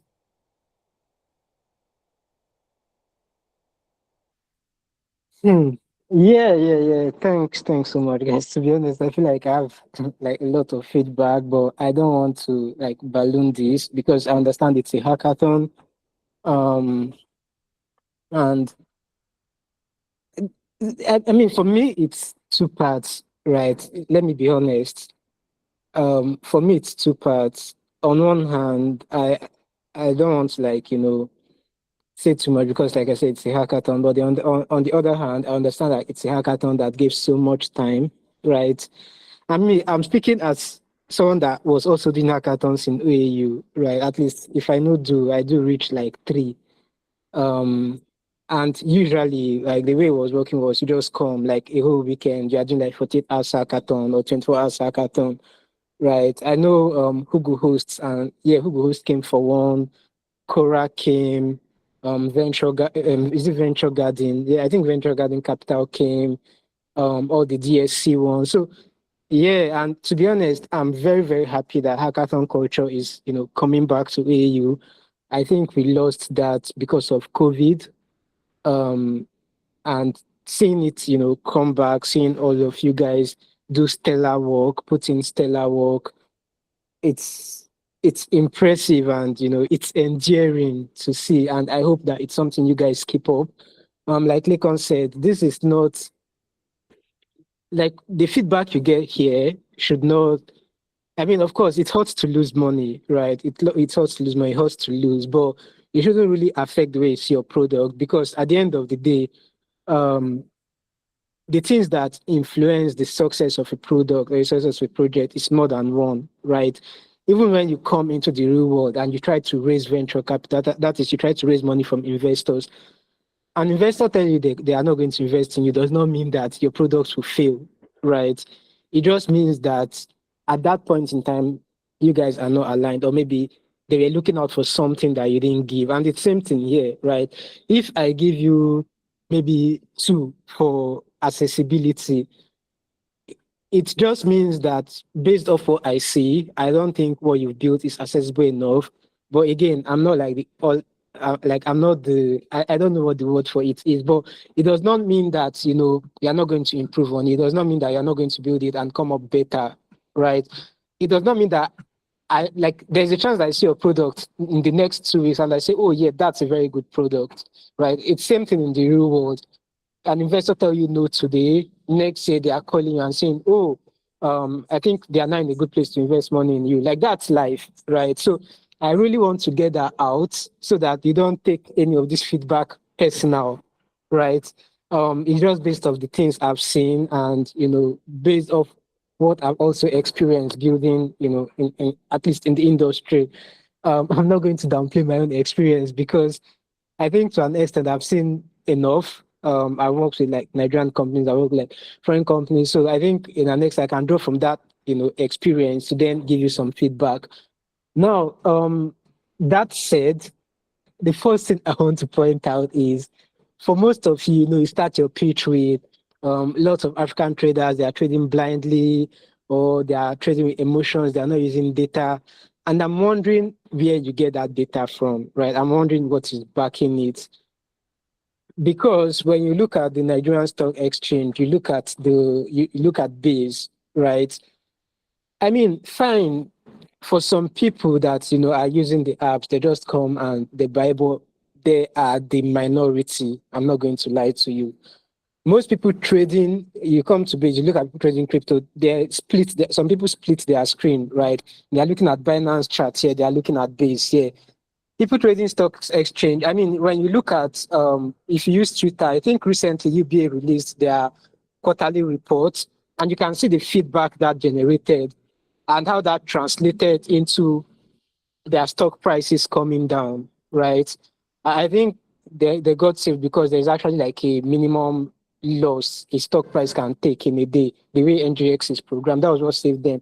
So when you say African traders are not using data, you begin to sound like you are downplaying traders just to sell what you are building, and it's not good, right? That's the truth. If you are going to come, it's the same way that people come and say, oh, there are 200 million Nigerians, 150 million are living in poverty, and then you start to ask them, okay, where do they get that data, right? Because if you are trying to just tell, I don't say lie, but if you are telling half truths just because you want to sell something, then I think you are doing it wrong, right? Try to get your facts straight. It does not in any way reduce the impact of what you are building, right? In fact, when you say truths like that, it gives people more confidence that you know what you are building and why you are building what you are building, if that makes sense.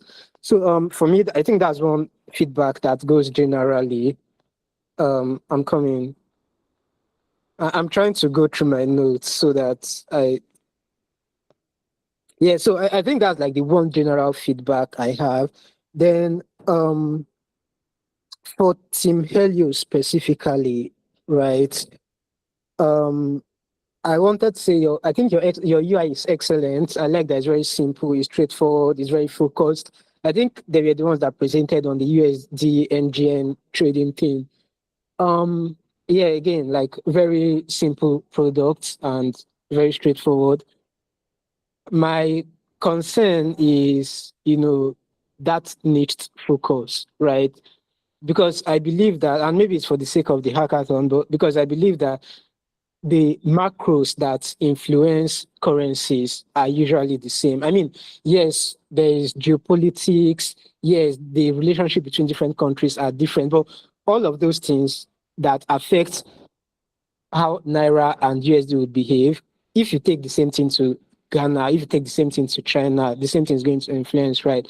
So I wonder why that was cut off, like why you decided to narrow down on the engine USD. But again, this is not, it's not a castigation, right? I'm not saying these things to, again, downplay your effort, but just putting it out there, like something for you to consider.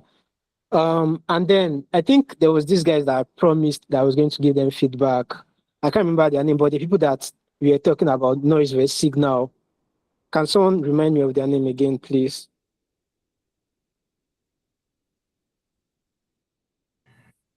Please, can you signify?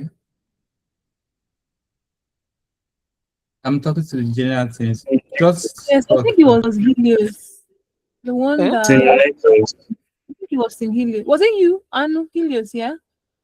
That's in Nexus. Okay, Nexus. That was Yeah, prison. no, Helios did USD engine. I know that. There was the trade and sorry, noise and signal thing. So you said that's Nexus, right?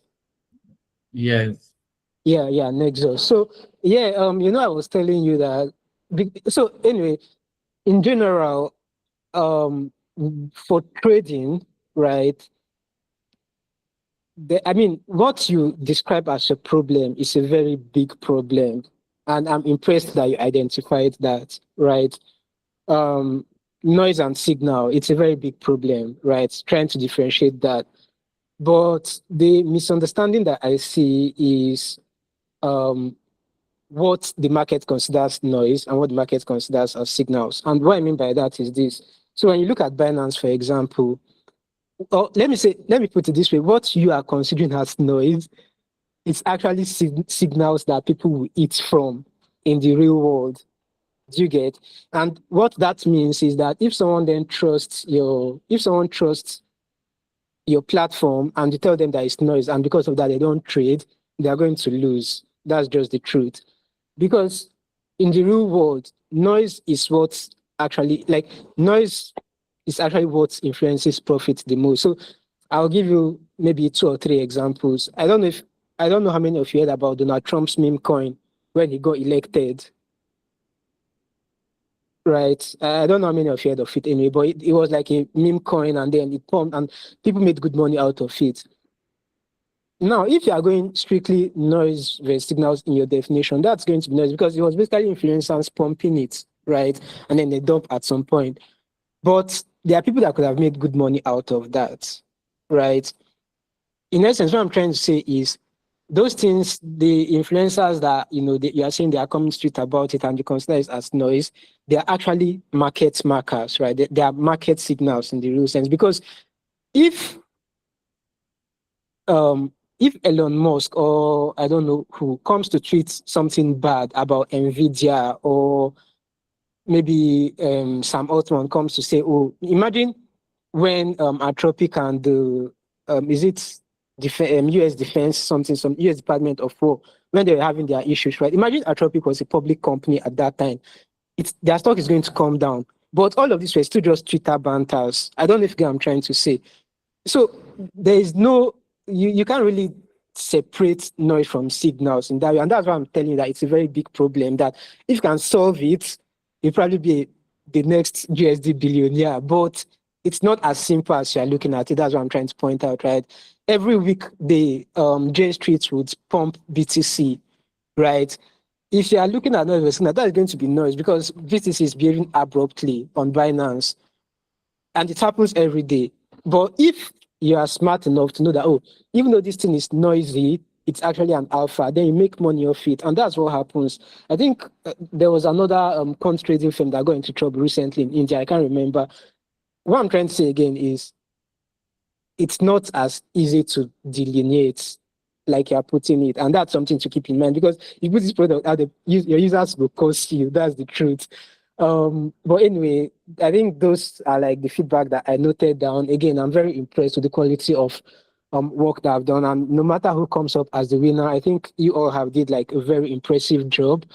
I probably have like maybe specific feedback that I didn't note down. Those were just the ones that were coming to mind as you guys were presenting. And yeah, I'm just looking forward to seeing what you guys will build in the future. So thank you so much. It's been a pleasure being here, and it's been a pleasure to. Oh, sorry, someone raised their hand. Joshua, Yes. can you speak, please? Okay, yes. So sorry, Mr. Michael, you called out my team for what's it called, only specifically using NGN USD, right? I Yeah, just yeah. want, yeah. Oh, So you can say. I mean, I've already like it's not going to. It's not influencing the marks or anything. By the way, like okay, but yeah, just no, no, yeah. I just wanted to clarify. So I think you kind of mixed my team's project with another project, probably because Oh, okay. yeah, 'cause we don't deal to traders like people that buy and sell stocks. Our product is catered to importers and exporters, or sorry, importers for now. Currently, importers, people that buy from foreign countries and all. And then we specifically chose NGN USD because we had to collect data and then train the model from scratch. So we decided to, or what's called, for a proof of concept, we decided to train only on NGN USD. Okay. Right. Okay. For the sake of the hackathon. Although, if we decide to progress further and scale the application, we can easily train on other currencies like AUD, EUR, and other global currencies that are usually traded by what is it called, this thing, Nigerian importers. But we chose USD mainly because USD is like a very common trading pair that Nigerians use. Nigerians, whether they are importers or not, people usually convert their Nigerian currency to USD, either because they want to travel or because they want to buy things from the US. So that's why we decided, let's just stick with the NGN USD and train our Oh, model okay. on it as a proof of concept. Yes, thank you. Okay, yeah, thanks, Joshua. I think yeah, I did hear importers at the beginning of your presentation, but I thought it was investors. So yeah, thanks for clarifying that. But I mean, again, the important thing is that USD NGN is moving, right? USD is like let's say the global trading currency.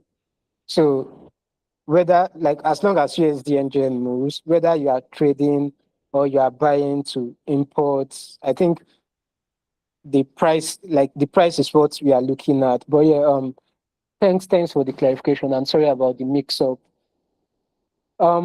So yeah, that's all the feedback I had. Thanks, guys. All right, thank you, Michael, for your feedback. I just to reinforce what Michael said.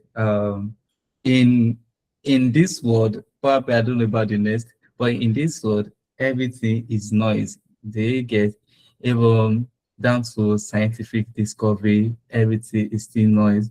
So it's when you think deeply, that's when you'll be able to transform the noise to signals. That's when you're able to extract alphas they get. So if we can see signals directly, there's no need for all these firms, including Bayse Market, AI, quant developer, quant researchers, if they can just identify the signals themselves easily, they get. So what makes quant finance beautiful lies in extracting, lies in turning the noise into signal.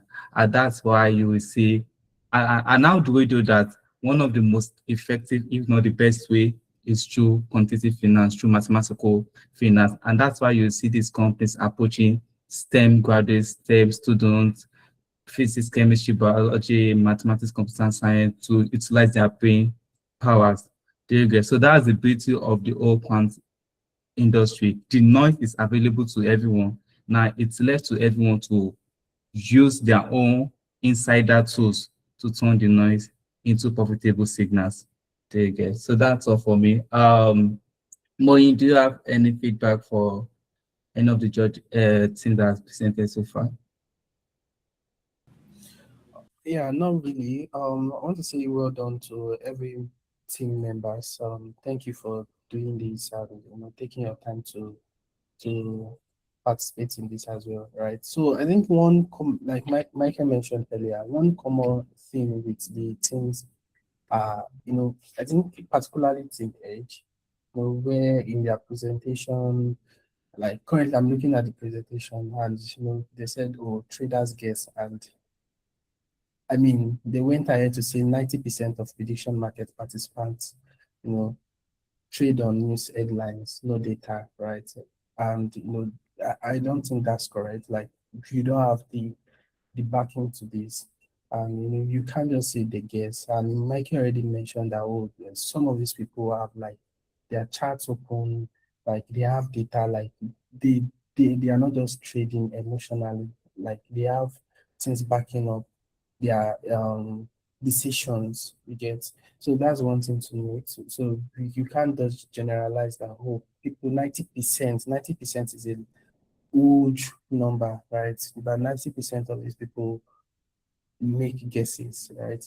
So that's not correct. And um yeah, I think that's all about my feedback. Then um I think to a certain degree, I was particularly, this is just my opinion, right? I was also not really satisfied with the use of the base market API as well.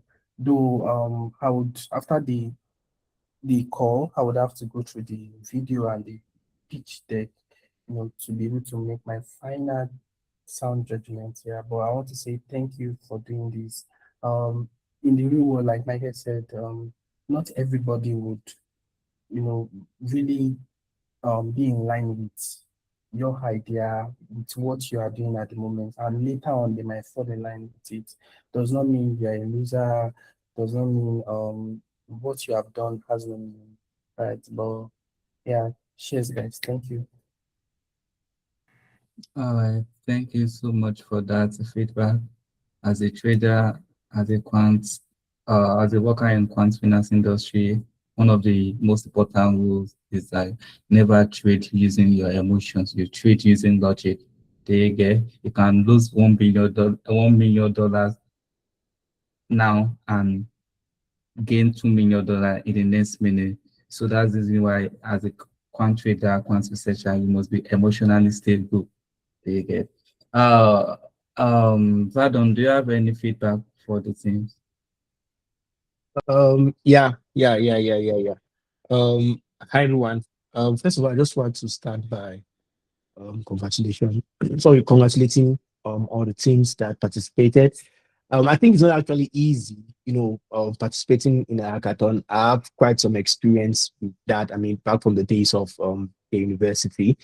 And one thing I just want to say is whatsoever result you get from here necessarily does not define the success of your product, right? Or defines the future of your product. So whether you're failing here or you're succeeding, right? So if you're getting negative, it's still good. If you're getting positive, period, it's still good because I recall, I think up to now, I'm still in a couple of companies that originated from hackathons like this as well. And we did not win. We actually we never won, but still yet we were able to move ahead and turn the whole project idea into a startup, and from there into a revenue making business as well. So I just want to say, so like the other like Michael and the other jury member said, please as well, when doing your research, do your research very, very well. Like not assume, because most of you guys were just assuming, right, that data is not there. You understand? Like people are trading or doing things in the blind as well. So some of these things are based on assumptions, but as well, it's always good that you do your research and yeah. So I know how it feels to participate again in a hackathon like this with all the pressure and everything. But I really want to say kudos to you guys all, because you guys did a really, really great job. And I mean, you guys were able to build, right? And I think less than a month or maximum a month, right? Started in April.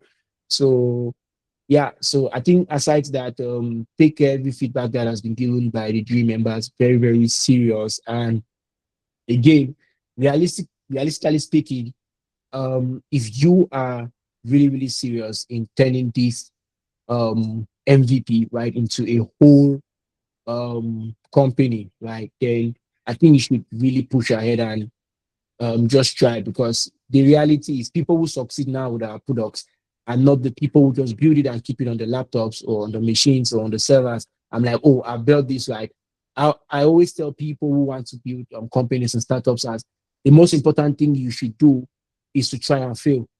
You get, like, just try and fail, and yeah, and you learn from your lessons. And I think if you guys have now, if you have problems or blockers, or you need insights and experts, I mean, Michael is there, okay, and I mean, we all are here as well for you to like reach out as well. So yeah, and I think it was great being in the session and getting to see what you guys are working on. And yeah, thank you. I thank you, Badon, for that. And just to add a few points, I would say, please, I just want to address our mindset in this competition. I want to encourage us to have a builder's mindset. And what do I mean by that? Don't just participate in hackathon just for the price tag, just for the money you are going to get at the end, just for the winning materials you're going to get at the end. And I feel like that's the difference. Of course, not ultimately the difference, but that contributes a lot between the startup culture of, I know the funding, blah, blah, blah is there, but that contributes a lot in the startup culture between African students and other students. They get, based on my own personal experience, some of my friends have won hackathons, and the moment they finish winning the hackathon, the next thing is how to spend the money. They dump the idea and move on to the next thing. Once another hackathon comes, they will generate another idea, move on to the next thing. They get, so of course we know certainly that you are going to use the hackathon prize for some personal use, but please don't let the vision die down. Don't let it just be a one-time something you are going to do and forget about. Try to scale it up, and that's how we can change Africa. We won't change Africa if we build solution and Nigon is after winning after getting 1-1. We will change Africa if we continue to work to build up on the idea and iterate on it. So I think that's all from my head for now. Blessing, any remark from you? I think everyone has said it all, to be honest. Do not drag anything. If I were to say my last is just to reiterate what I said initially. Thank you all so much. Thank you to Bayse Markets. Thank you for sponsoring this hackathon and also for coming on board as judges. Thank you, Mr. Michael. Thank you, Brandon, and Mr. Munya as well. Thank you so much, you guys. And to every person that participated in this hackathon, have pitched one idea or the other. Thank you for being the select few persons amongst many others that have contributed their time to create substantial solutions. And heed to a couple of things that Limitless and the judges have shared, because most of them are from lived experiences, and it is better to learn from them than to experience it yourself and then fail at it and again, right? So pretty much, I really love all of the solutions that I heard here, to be honest. I love the feedbacks. I love how you guys were able to, give reasons for why you did what you did. I feel like at the core, your why is very important. And I'm very, very happy that we got to hear these things from you guys, as even to the technical aspect of, what you used to build your app, the logic behind it and all of that. I think it's a 10/10 on my own end as per the expectations I had, right? It is left for the judges to not give feedback since, that's their field and all of that. So yeah, thank you. Thank you for being the participant of the maiden edition of the Build with AI Hackathon, right? And the recordings of this, I stated it yesterday, that this call is going to be recorded. It's going to be shared on our YouTube channel. Everyone that participated in this hackathon, necessity is laid on you to upload it to the link that Limitless has shared and that I have also shared on the group, right? These are for documentation purposes. And what else? yeah, pretty much that's all. Well, you're going to get your feedback as soon as we get them from the judges and the hackathon team, like Limitless and a couple of others that are on the back end will also compile and let you guys know who the top 5 persons are.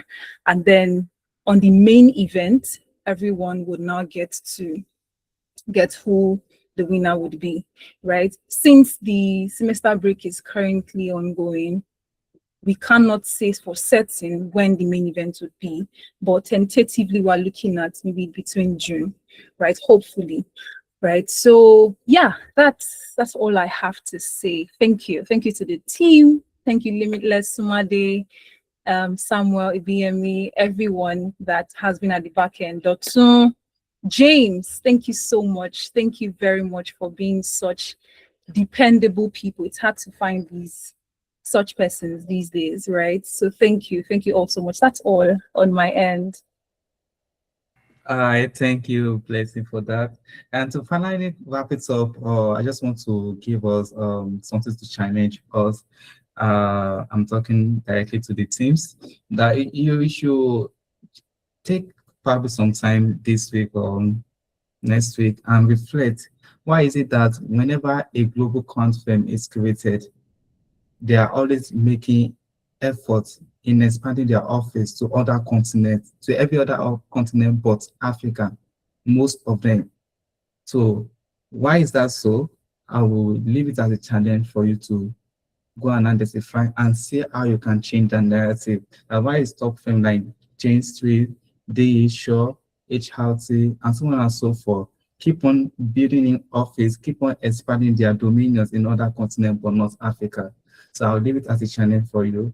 And with that being said, I think we can finally call it a day. So thank you so much to everyone that was able to make it to this call. And please don't forget to upload your solution. That's highly imperative for you to do that before the end of today, to be precise. So to our judges, we'll communicate with you regarding the next steps on our communication channel, via our communication channel. And to the participants, please keep up the energy. We'll keep on giving you the latest updates on the WhatsApp group.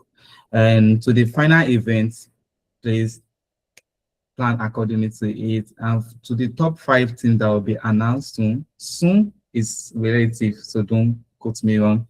So please be prepared, and I wish everyone the very best of luck. So I think that's all from my end. Thank you so much. Have a wonderful day.